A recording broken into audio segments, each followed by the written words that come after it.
Thomas. Welcome to the Progressive Soapbox.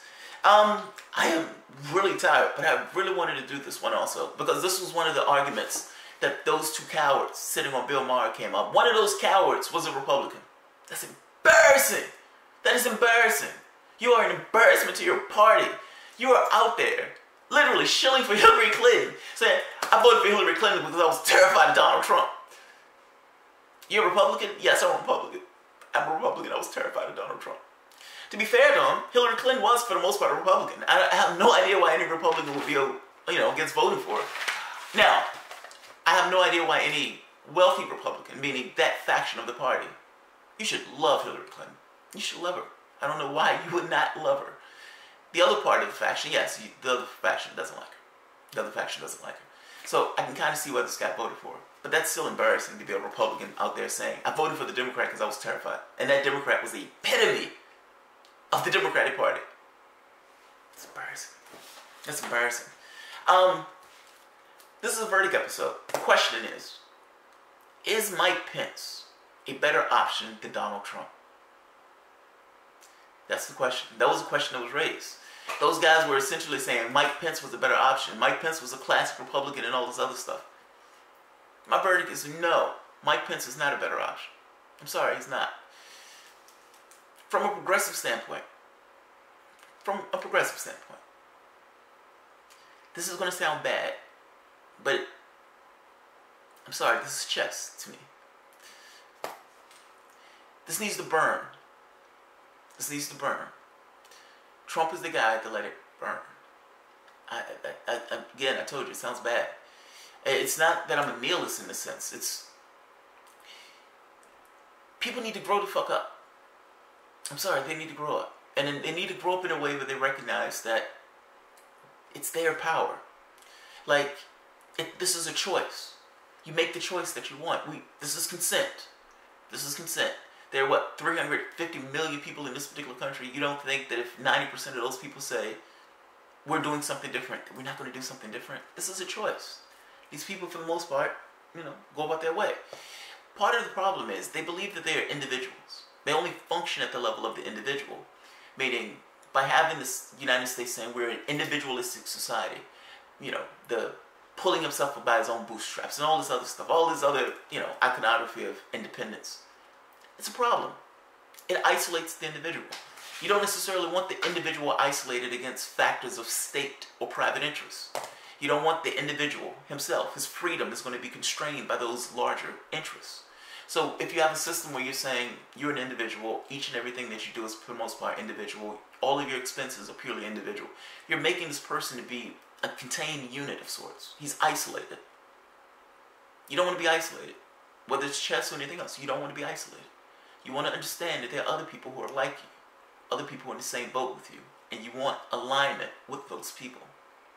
It's a problem. It is a flaw in the society. Whether that flaw was put there intentionally or not, I don't know. I would say it makes sense from the standpoint of somebody with wealth. Then yeah, you want to be an individual. You want to be able to do whatever the hell you want to do because capital in that system is freedom. That's true.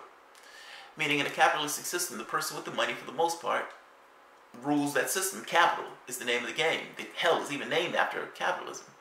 The amount of capital you have is equivalent to the amount of freedom and the amount of influence you have in that model. Capital, in this sense, is a translation for power. Now, power in this sense, means not in a physics term, it's in the sense of the ability to compel somebody to do something. Now, the problem is, wealth or money, this cash, this fictionary thing, is inextricably linked to our survival. The majority of the people in the model itself are not in a state of affluence. Most of those people in the model are struggling. They're either in a situation of lack, barely making enough, barely making a little bit more than enough, but full well know that they can be in one of the bottom rungs. Now the problem with this is when you have that stratus of society where all of those people are in a sense of lack, then guess what? The access to cash becomes monumental. The more cash you have, the more power you have because these people need that money to survive. The model itself creates a certain level of servitude in the model because those people need that cash to survive. Want to be a fry cook? No, I don't want to be a fry cook. I give you money for it. Okay, I'll be a fry cook. This person is just subordinating themselves, not because they wanted to, but because they needed to. They were compelled to work on a particular plantation. They could pick the plantation, but they had to work on the plantation. And again, it's not like a McDonald's needs to exist. A McDonald's doesn't need to exist. A McDonald's exists because people need a job. Well, people need a job just because people need a job. We don't have the issue of lack. We don't have the issue of lack. We have the issue of distribution of resources. There's a difference in those things. When you have the billionaire stepping over the homeless guy in order to get into his limo, in order to go to his third house, there's something gross about that. There's something gross about that, but that is our society. I'm sorry, that's a detour. But the point I was trying to get at is, Mike Pence is a button-down conservative. The things that he's going to do in that office are, for the most part, the same things that Trump is going to do in that office. Keep it real. The only difference is he has a visage of peacefulness. He looks like somebody's granddad. The guy's a theocrat. The guy's a theocrat. And the guy's a hard right-wing Republican. Just as bad as a Dick Cheney or anybody else. Just because he has you guys are mistaking style for substance. It's like just because a person has a particular demeanor, he's not necessarily a gross human being. Mike Pence is a gross human being. Look at his record. Look at his record.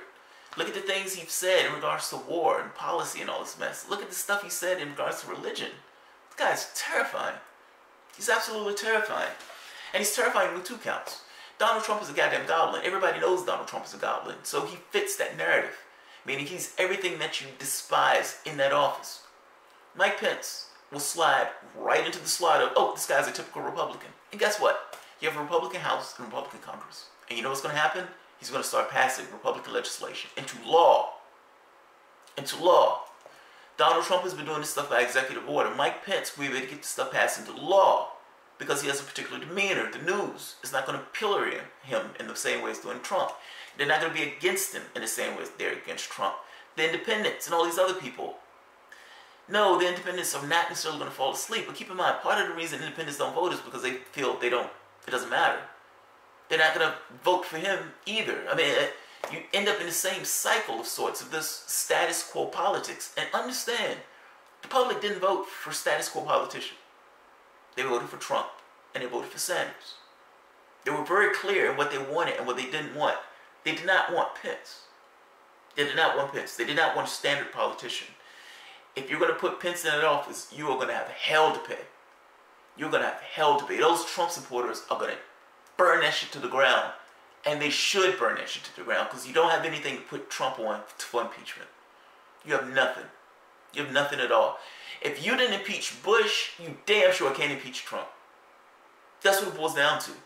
Bush invaded a goddamn country, killed 1 million people. Are you telling me? Are you telling me you can't? This angers me like nobody's business.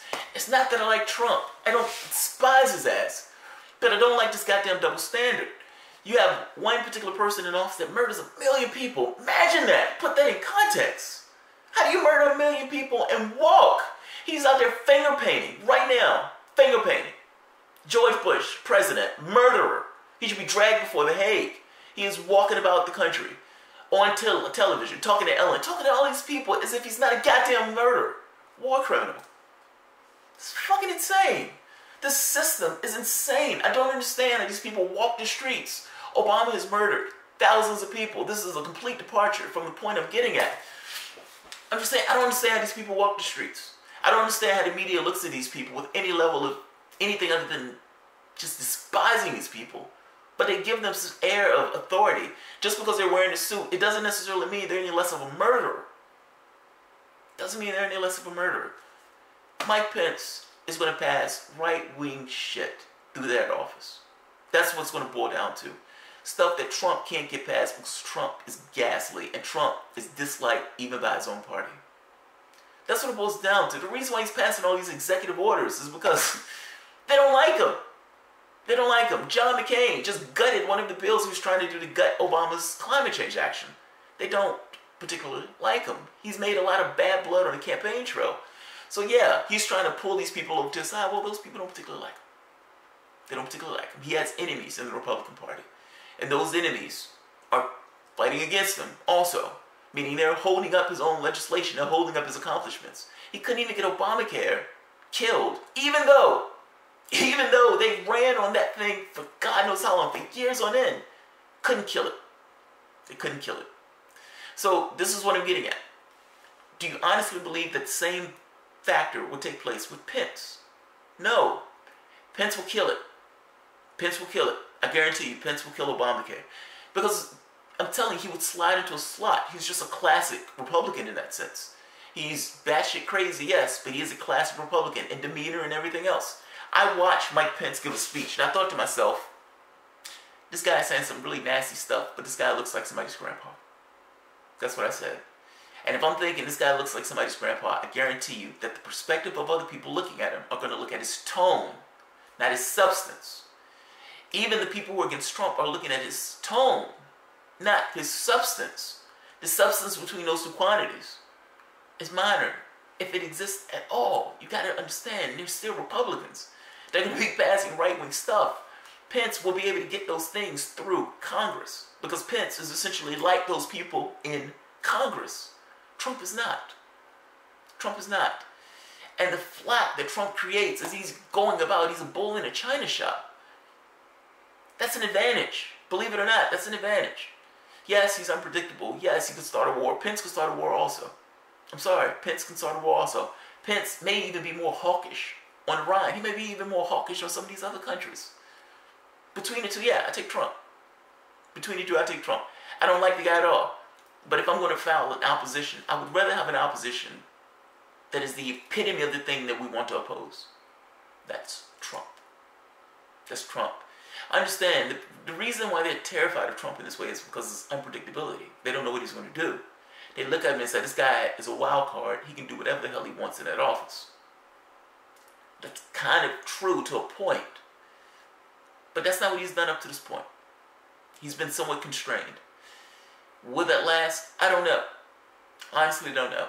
And if it doesn't last, then yeah, we're going to have a different conversation. But this country needs to grow up, honestly. And I'm not saying it from a position of authority. I'm talking about all of us in the sense of, what do we want? What do we want? And how do you articulate what you want in that office? And if you have a movement of people who are saying, we want something different, then guess what? You'll get something different. You get nothing different until then, because ultimately somebody will continuously make the choice for you. You're making a choice. Whether you believe it or not, you're making a choice. They're just making a choice for you. You're abstaining from that choice, in a sense. But your choice is abstaining. They're setting the world the way they want to set the world. I'm saying, if you had masses of people, they can't do that. That changes the system. Movements change things. Not politicians. Movements. It's movements. You got to keep them honest. You keep them honest through a movement. Look, man, I know some people like to want to think that Pence is better. That's not what it is. The reason why they want Pence is because it secures their illusions. It makes them feel better. It's like, whew, we have a regular, typical Republican in that office, and he's going to do regular, typical Republican shit. Have you noticed that Republican shit is ghastly? Have you noticed that? Why are you asking for somebody? It's like, come on, man. These guys are so terrified of the substance, of the tone of it, that they completely miss the fact that Pence is the same substance, if not worse. If not worse. So yes, I get you guys want Pence. I don't want Pence. I would rather have Trump, and I would rather file opposition against Trump. I would rather fight the dragon in that sense. I don't want to run against Pence in 2020. I would rather run against Trump in 2020. If I'm being honest, Trump is your best chance to run against, providing you have somebody who's a progressive and not a corporate shill. If you have a corporate shill, you're going to lose, because I'm damn sure not voting for him. And progressives aren't going to vote for him. I'm going to spend every breath in my body telling people not to vote for a corporate shill. There is no Democrat that you should vote for. Full stop. That party cheated you. That party is in court right now, trying to make this argument that anything they do is a political promise. Meaning, for the most part, they can lie whenever they want to lie. Bernie Sanders is helping them. Bernie Sanders is trying to pull people back into that party. Why on earth would you vote for anybody in that party? Why? Why? If that means that Donald Trump takes office again in 2020, then Donald Trump takes office again in 2020. That party needs to lose. That party needs to burn to the ground until the full well realizes you need to represent your base. You need to represent your philosophical underpinnings. Until you do that, you get no votes. Republicans win. They should win. They should win. You should be this weak all throughout the country. You earned it by the things that you've done in those offices. Own it. Own it. Stop crying for Pence. Stop crying for all these other people. Trump is the epitome of what this country is. Deal with it. Deal with it. Deal with it for what it is. Stop crying about it. So, alright guys. If you enjoy the content, feel free to share, like, subscribe, and you can always support the work through Patreon.